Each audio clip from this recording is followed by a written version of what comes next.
a couple ways where you can get a mechanical advantage system that's happens to be even in your rescue systems. It doesn't happen very often, but I'm going to try to maybe paint the picture and try to make a scenario where it could. So this is our load over the edge. Our edge is kind of right here as far as we can get our throw, and the orange rope is going to represent, let's just say we had a unit that got here. They didn't have much equipment, but they did have an MPD, and they lowered some people down, but they don't really have a way to convert anything over to a haul system. But they wanted to leave this here, and another unit showed up, and we said, we're going to gang a system onto your line, and based off of how much manpower we need, the weight or the force, the tension force in our load, we decided that we can just gang a compound 6-to-1. And so what this looks like is we terminate a separate line at the same anchor. We terminate and we do a simple 2-to-1, back up through a change of direction, and we bat wing this out. And on this bat wing, we just come back to a 3-to-1. And the rough distances is about, it's whatever distance this throw is from here to here times the mechanical advantage of this throw is the distance I need from this throw all the way till 2 blocks right there. So this, in this case, it's a 2-to-1 theoretical, so I need to take 2 times whatever distance this is. I think it was 9 feet when I measured it, so 2 times 9 is 18, and that should be 18 feet at least. It's just fuzzy math, we're just ballparking it. So let's see what happens when we haul in 2 block. And so if you want to take the camera, I'm just going to start hauling on this strand, and we're just looking at these traveling pulleys. That's all we're doing.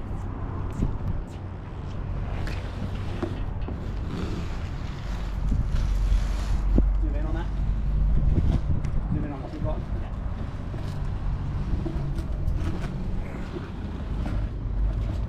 Okay, again, I came up about 10 inches short. Ballpark fuzzy math. We want to achieve these synchronized resets. Let's do a different setup. So we're going to also do a 6-to-1 and even system in our rescue systems. This time we aren't going to gang anything on. We're going to do a compound 2-on-3 6-to-1 mechanical advantage through this MPD. So we have our load strand coming up. I'm going to take the brake strand out. The brake strand is also the haul strand, but if you look at how it's oriented, it's over here. So I don't want to build my mechanical advantage over here. I want to build it over here, and so I create this twist in our anchor. So this is where like a swivel-beaner really helps out. Unfortunately, they cost like $100, but they're super awesome if you wanted to change which way you're breaking out or bat winging or splitting your mechanical advantage out, your compound systems. This is the load side coming in through one-way pulley. It has a progress capture through the MPD. We go down.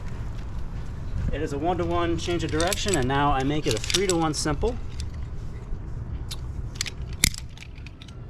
So 3-to-1 simple right there. Let's go back up.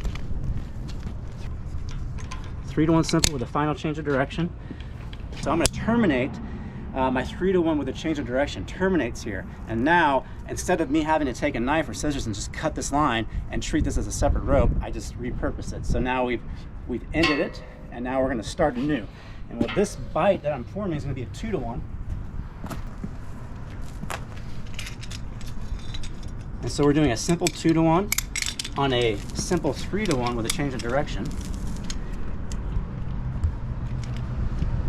that in there. Get that in there. Okay. Rotate that around. Bring that forward. Okay. Take all that slack out. Okay.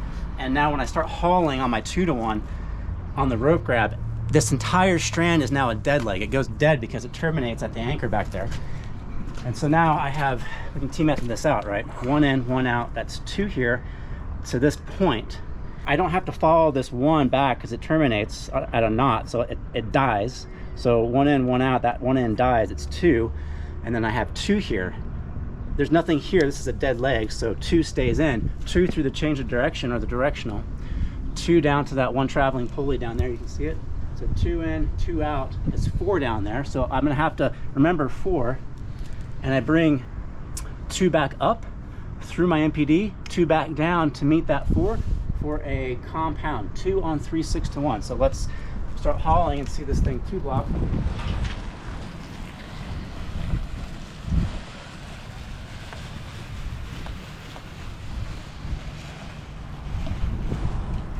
And this time I went a little bit extra, which is better because I didn't run out of room. I 2 blocked over there successfully. When I reset a compound system, I don't need to touch this rope grab. Whether it's a prusik or a rescue sender, I can just leave that alone.